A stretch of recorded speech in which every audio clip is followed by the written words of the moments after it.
nibyo ndi kukubwira nyine in relationship, in building a relationship uhura n'abantu bagiye batandukanye. As long as ugiye uhura n'abantu bagiye batandukanye bakwereka amasura agiye atandukanye. Joli rero yavuze abazi kubera ko ntabwo azabagabo bose, nta nubwo yahawe testimony, sibyo? N'abagabo n'abagore bose ntabwo yari guspecifyinga kubera ko ashobora ntabwo yari guspecifyinga kubera ko yahuye n'umubare adashobora wenda uyu munsi mwinshi, sibyo? As long as ari benshi ntabwo yari guspecifyinga. Nibyo nakubwiraga, ijambo kunyanayimbwa ntabwo ari ikibazo. Ibikorwa ukora urimo kunyanayimbwa, sibyo? Ibikorwa by'ubugande byacyana c'est tout. Abahungu benshi barabikora. Hari umutipe w'inshuti yanjye mu kanya yararimo kumbwira, afite umutipe biganye, sibyo? Hanyuma uwo mutipe ntabwo ajya atereta umukobwa, abeshya umukobwa yuko bagiye gukundana kugira ngo bazabane, ariko mu by'ukuri icyo abashaka ni ukugira just making a sex with someone after 3 or 5 times mureke ngende. Do you think that is a man? Not. Ntabwo ibyo ari igikorwa, ntabwo icyo ari igikorwa. As long as n'undi muntu rero wese wagiye uza kuri Joli kubera ko ari umukobwa mwiza, ni umukobwa uri attracted, of course. Ni umukobwa uri attracted, sibyo? View buri muntu wese amubonamo cyangwa buri muntu amubonamo, uwo mugabo wamwaprochinze amubonamo, igihe atarabona umugabo uje ufite intego iri straight to the vision of somebody, biraza gutuma abibona gutyo, sibyo? Mumenye yuko erega mwa bagabo mwe ibyo mukora bya affectinga ibitekerezo by'abagore runaka mwa approaching. Kandi my friend, listen this one directly. It's not everyone who is going to succeed in every corners of life. Ntago avuga ngo biriya ntiyagombaga kubivuga, kubera ko se iyo uza kuba ubundi wari kuvuga iki? Na buri muntu wese yibaze, iyo uza kuba Joli bakubaje ikibazo nka kiriya kandi ufite experience wenda nk'iyo afite muri relationship bagenda muri casting, yari kuvuga iki? Nimba wararakajwe n'ibyo yavuze, uzi kuri umugabo uhamye cyangwa uzi kuri umusore ufite gahunda, ibyo ntago byakagombye kukurakaza. Of course nanjye ibyo ntago byandakaza man. I know myself. Sibyo? Ndizi uko meze nuko nteye. Ntago byandakaza. Ahubwo nimba yavuze uko umeze nawe nturakare. Ubwo uko ni kumeze. Nawe yamutumiye kuri Twitter. Nawe yagombaga kumusubiza kuri Twitter. Of course. Kubera ko yamutumiye anyuze kuri Twitter. Twese twarabibonye ko yamutumiye. Sibyo se? Nawe rero yamushubirije kuki? Kuri Twitter. Turabibona ko atamwemereye. Of course ndumva nta kosa yakoze. Hari ikibazo se? Ndumva simple. Ubuzima buroroshye. Amara ajya avuga ngo manika gati wicaye ajya kukamanura agahaguruka. Birashoboka yuko wenda ka Joli katamanitse Bugande, nta kibazo. Ibyo byo kumanika gati wicaye wajya kukamanura ugahaguruka, birashoboka ko agati ka Joli katamanitse Bugande.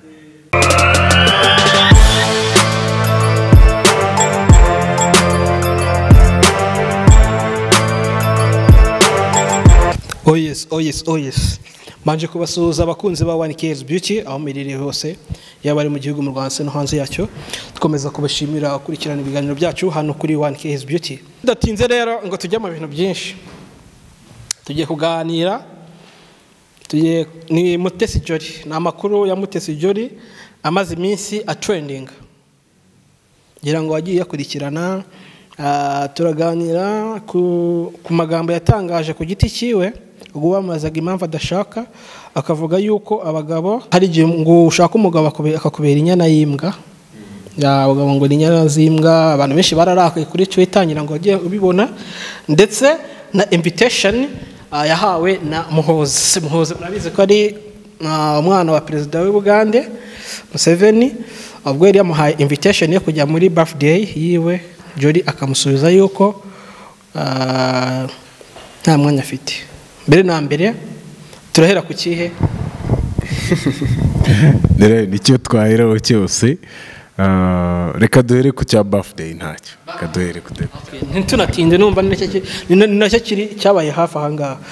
Wowe ukimara kubona biriya bintu wabifashe ute, wabyakiriye ute? Ubundi ikintu cyitwa invitation umuntu aba ushobora gukora accepted cyangwa decline. Iyo umuntu yagutumiye ushobora kwemera cyangwa ukahakana, kuko ni plan yawe. It's your plan, ni wowe watumiye. Uramutse ufite indi gahunda, ufite indi plan, you are allowed. Uba wemerewe gukansaringa rwose iyo invitation, kuko ni invitation ntabwo ari itegeko, of course. Ariko rero nanone invitation nka ziriya ntabwo ari invitation ziba zisanzwe, ni iz'umunyacyubahiro. Umuntu wubashywe w'umunyacyubahiro ntabwo ari ngombwa. Burya na gahunda za burya banazikansoringa cyane bitewe n'agaciro umuntu aba afite. Ntabwo abantu bose tubyumva kimwe Darayon, ntabwo abantu byose tubyumva kimwe. Of course nimba wenda yarahisemo gutumira Juri, nawe ni umunya business nawe ashobora kuba afite plan ya business runaka adashobora gukansaringa. Kandi invitation yije nicyo nakubwiye ngo urabanza ukareba kuri gahunda ufite, wasanga hari indi gahunda yari ipanzeho ukaba ushobora gusubiza uwagutumiye ati iki gihe iki niki ntago nzaboneka ku mpamvu zanjye bwite, of course. Ko nawe yagutumiye abagira ngo uze mu birori bye, ariko iyo udahari ushobora kumubwira ati sinzaboneka ariko wenda nzakora iki niki cyangwa nzaza nyuma, ntago nzi. Ariko kuba atazaboneka byo ni ubushake bwe gusubiza gutyo, kubera ko ni ufite the timetable, ubuzima bwe ni ufite ukuntu abuyobora, of course. Ababonye ko ari agasuzuguro kuba yarahise asubiza umuntu w'umunyacyubahiro ku rwego nka ruriya agahita amusubiza kuri Twitter direct, buriya ntabwo ari kumwandikira muri inbox bro. We yari yamwandikiye he? Ariko like inviting umuntu it's proud, ni nyine ni ntabwo ari ibintu mutumiye nko mu bukwe bwanjye, ntabwo twavuga yuko nakubahuze. None se yamutumiye he? Nawe yamutumiye kuri Twitter, nawe yagombaga kumusubiza kuri Twitter, of course, kubera ko yamutumiye anyuze kuri Twitter. Twese twarabibonye ko yamutumiye, si byose?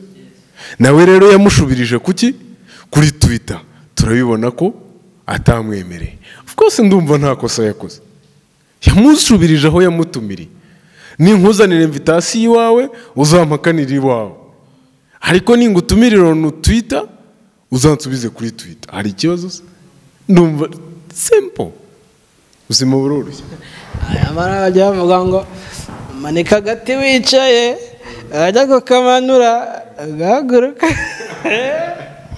Birashoboka yuko wenda kajori katamanitse Bugande, nta kibazo. Ibyo byo kumanika gati wicaye wajya kukamanura ugahaguruka, birashoboka ko agati kajori katamanitse Bugande. So kandi ikindi n'amahitamo yiwe, guhitamo aho wajya n'aho atajya n'impamvu ziwe. So njye ntekereza yuko Darayon ntago ari itegeko umuntu ugutumiye wemera kujyayo, kandi nanone kutari kureka kumusubiza ntibyari kuba ari sawa, kuko wasanga wenda batajya banaciringa inbox, sibyo? None se of course umuntu ashobora kugutumira wenda akitwaza yuko nawe akomeye ku rwego runaka, ariko ntago mwana turi muri cya gihe dufite icyo bita personal freedom. Ntago tukiri mu gihe cy'ubwami. Buriya ari mu gihe cy'ubwami noneho ubwo ukuntu byari kugenda igihe cy'ubwami ukuntu byari kugenda, byari guca muri processes z'ibwami. Umukobwa umwami wo mu kindi gihugu yatumiye ntago aba yemerewe kubireka. Ariko ubu turi independent country. So independent country ku gihugu bivuze ko n'abaturage ari independent. Ayemerewe kujya aho ashaka, cyane ko nimba atagiye guhagararira igihugu. Buriya guhagararira igihugu barabyemera, kavuga ati reka njye guhagararira igihugu cyanjye, ariko ntabwo Muhoozi yaratumiye Jolly mu buryo buri personal, niko ntekereza. So rero Jolly nawe mu buryo buri personal yamushubije yuko azaba ari busy. Si ibisanzwe se kuba umuntu ari busy muri business ziwe? ko tuzi ko Jolly ni umukobwa w'icyitegererezo, ni umukobwa nkunda, ni umukobwa inspiring abantu, yaba ari abagabo ndetse n'abagore muri rusange, cyane cyane abakobwa bari young, kwitinyuka, kubaha amahirwe. Tuzi ko afite irushanwa rya Miss East Africa, niwe vice president, kandi tubizi ko East African community harimo n'Ubugande. Do you think ko bitazateza ikibazo kuko yahakaniye umuyobozi w'Ubugande? Of course biramutse bigenze gutyo byaba bibaye personal cyane.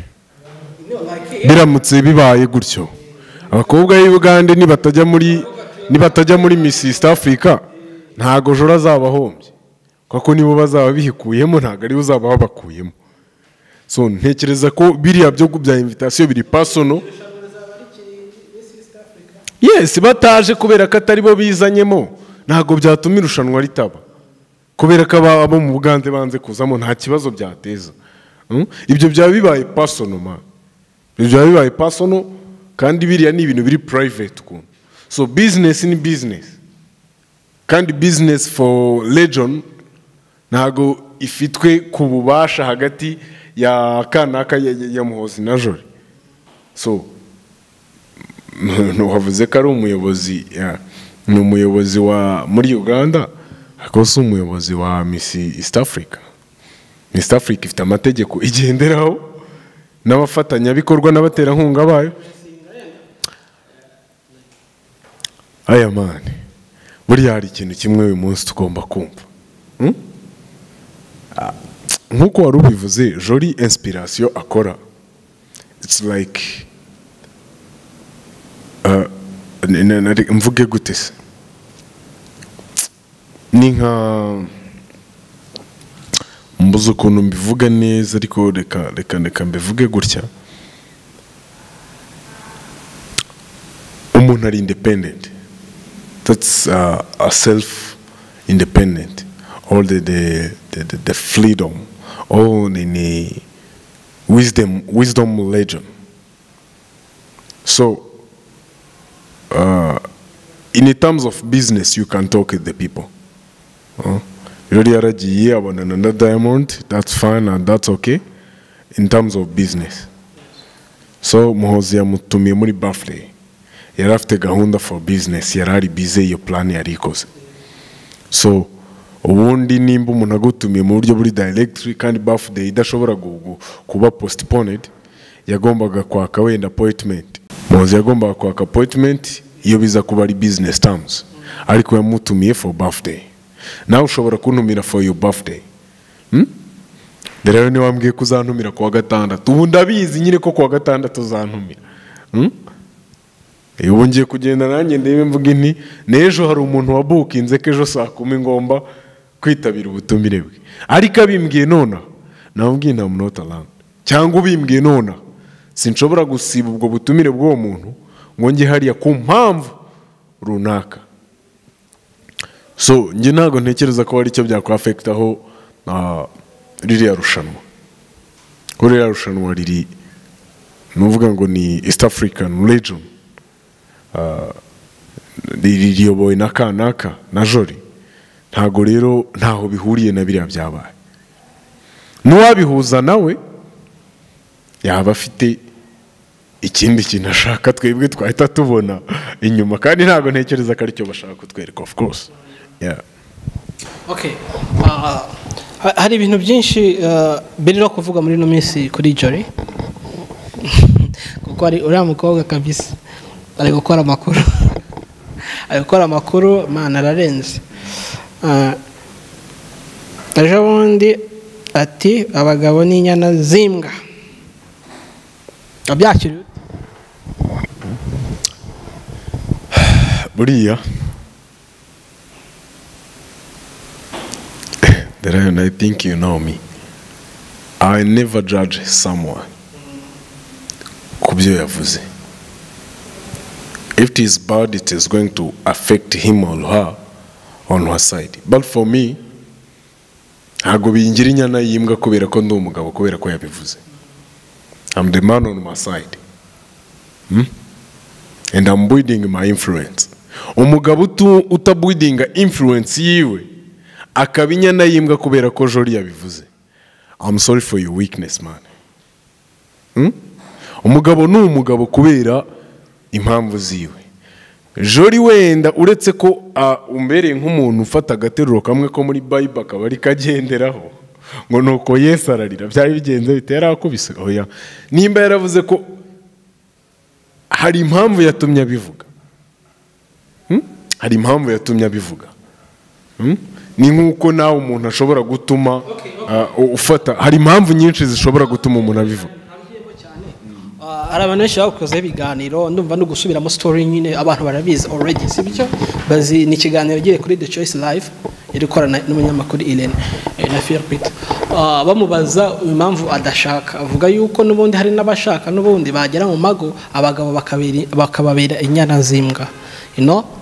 So ibi bintu giye gutuma mbivuga. I'm writing my book called The Family, but before The Family there is a trailer will be called The Marriage. Man, wibuke ko gushaka ntabwo ari umuntu wiremera ngo uhite umufata. If you don't get a perfect match, let me say perfect match, it is not about being a perfect, ariko byibura nukureba umuntu mu matching. As long as abantu bose ubona bakubera fail, wenda ntekereza ko ariyo context Miss Jory yabivuzemo.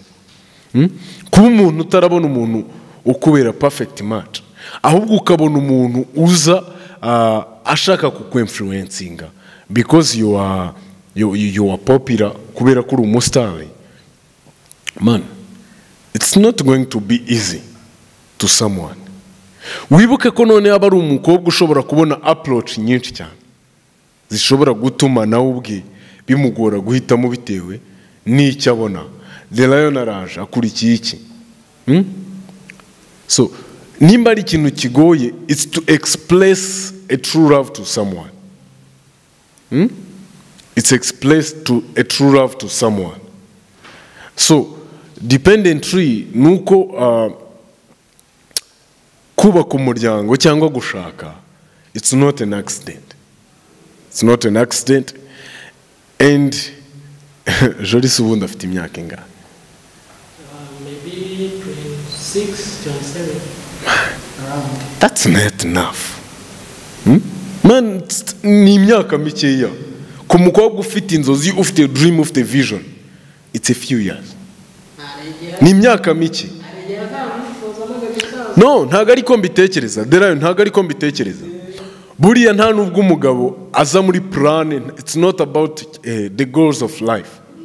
Ntago umugabo cyangwa umugore aza mu kuvuga ngo muri 2025 nzashaka umugore, kubera ko ntabwo ari itafari uteretse hari wabumbye wamara gushyira hariya muri 2025 kaza ukarifata.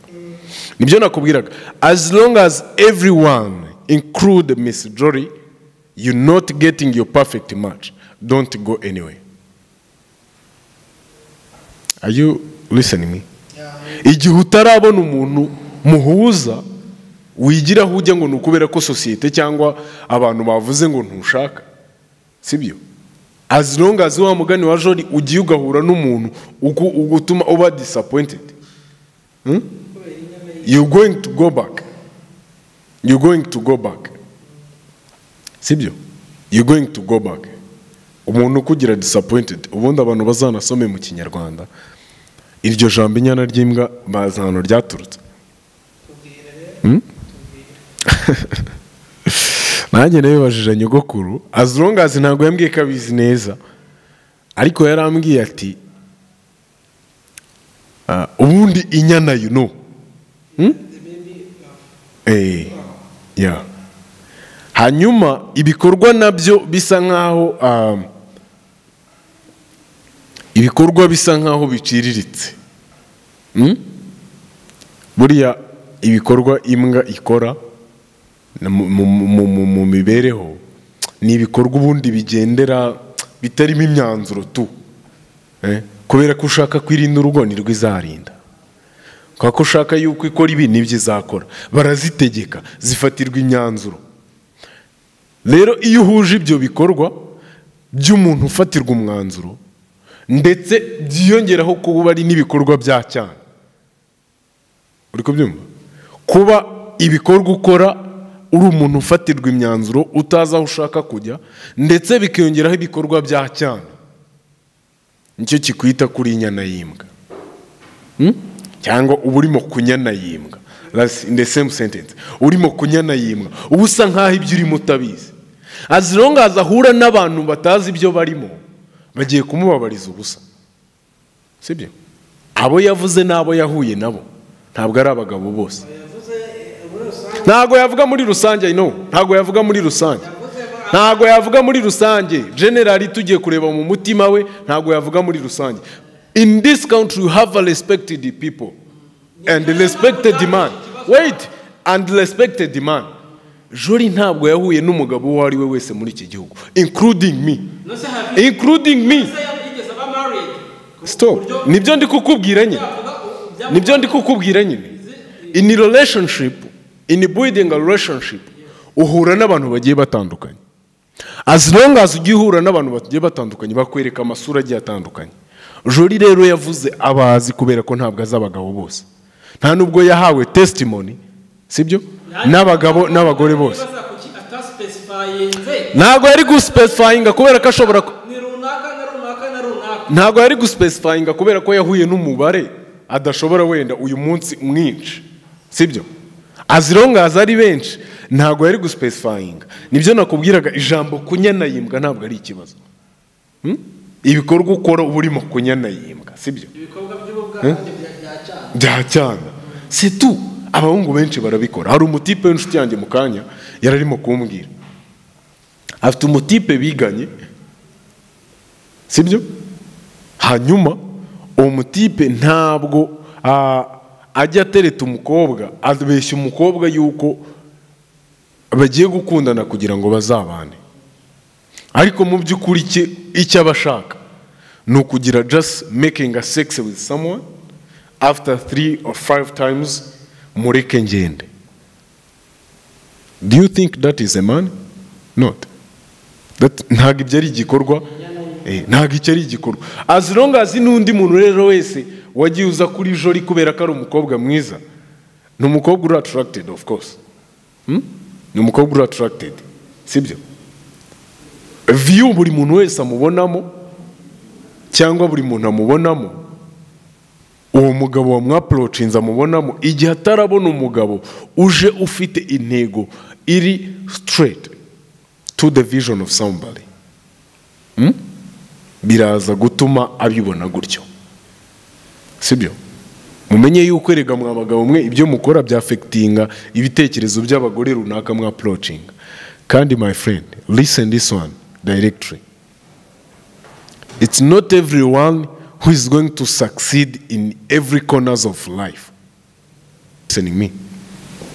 Ntabwo ari buri wese uzasucceedinga muri corners z'ubuzima, usucceedinga muri business, usucceedinge muri relationship. Hari ikintu kimwe kubibalance uyu munsi biragoye bitewe n'uburyo tuba twarakuze. Kubibalance noneho itangazamakuru rihari ryo ntirishobora gutuma ubalancinga ibintu. Ukoze ibintu kubera ko itangazamakuru ribukubaze ngo kudashaka, ejo rizakongera rikakubaza ngo ko tubona business bitagenda. Of course that's a personal life. That's personal life. Umuntu aba agomba gutegereza ngiye nkashaka, singe kuri pressure. Ntabwo akeneye kujya kuri pressure y'umuntu wari wese. Byibura icyo gisubizo yatanze kigiye kumukavaringa almost 3 or 2 years. I really know, man. Icyo gisubizo yatanze kigiye kumukavaringa ku buryo nta muntu uzongera kukimubaza. Agiye kuva kuri pressure yo kukibazwa. Iki ari umushuti wanjye we afite imyaka nawe iri hejuru ya Jori, like ari muri 40s, ni umukobwa ari mwiza, afite n'amafaranga. Yeah, of course ni mwiza. Nta kibazo rwose. Oya, kubera ko afite amafaranga se. That's not what you need, man. You have your money, you do your work, you have your business. Just you need that true love. Kandi buriya one things I have said. Jori we buriya ntabwo afite ikibazo yuko amafaranga ye yakoreye ubukire bwe afite. Hari umugabo uzaza kubimurira kavuga ati n'ubundi azabaje kujyana iby'iwanjye. That's not what love means. Ntabwo ari cyo urukundo rusobanuye, nta nubwo ari cyo marriage bisobanuye, nta nubwo ari cyo family isobanuye. Love means njya mbwira abantu akantu kamwe kavuga ngo love doesn't need a gift to be special, and love is a gift itself that make them special. Urukundo ntabwo rukeneye ibintu cyangwa impano kugira ngo rube special, kuko rwo ubwarwo ni impano ku bantu, icyo ngicyo kirugira special. So nimba Jori akeneye the special love, sibyo akaba arubura kubera ko afite ubutunzi, cyangwa akaba ahangayitse kubera ko afite amafaranga. Money comes and goes. Okay? Money comes and goes. Kandi cyamuhaye amafaranga cyangwa cyamuhesheje amafaranga, ubu icyo we agomba gukora is to protect it. No kukirinda. No kurinda ikintu umuntu wari we wese watuma aza kukwambura itarenta yawe. Kugira ngo itabyazwa umusaruro cyangwa idakoreshwa.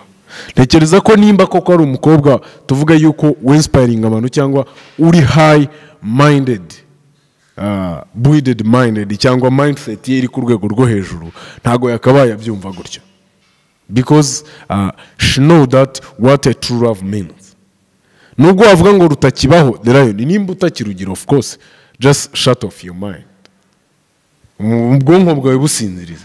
Ariko the people who have a true love is there, man, keep chasing them, you're gonna find them.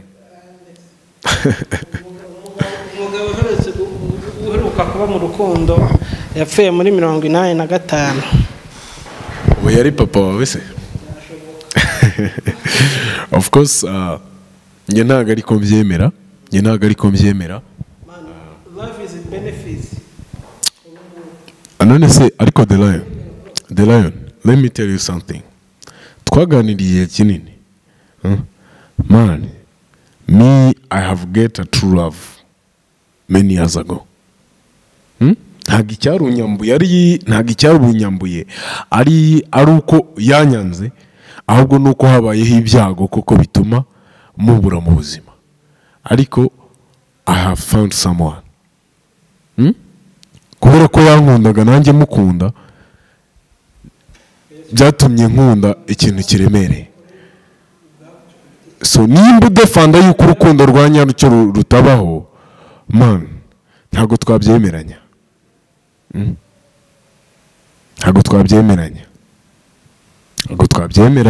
Ibyo bintu wa mugani tuzabiganireho next time, ari topic kwayo, kubera yuko ahangaha ho, man. So for me ngicyo nemera, whether understanding neza cyangwa not, Jori ntago avuga ngo biriya ntiyagombaga kubivuga, kubera ko se iyo uza kuba ubundi wari kuvuga iki. Na buri muntu wese yibaze, iyo uza kuba Jori bakubaje ikibazo nka kiriya, kandi ufite experience wenda nk'iyo afite muri relationship bagenda bo muri questing, yari kuvuga iki? Shabo yabwiye biyumve. Hari umugabo nigeze ko mavuga ati nimba wariyumvisha muri icyo cyiciro, ubu nyine uri wenyine tu, nutera igihuru kirimo ibibwana bibuye ikizabwe hejuru.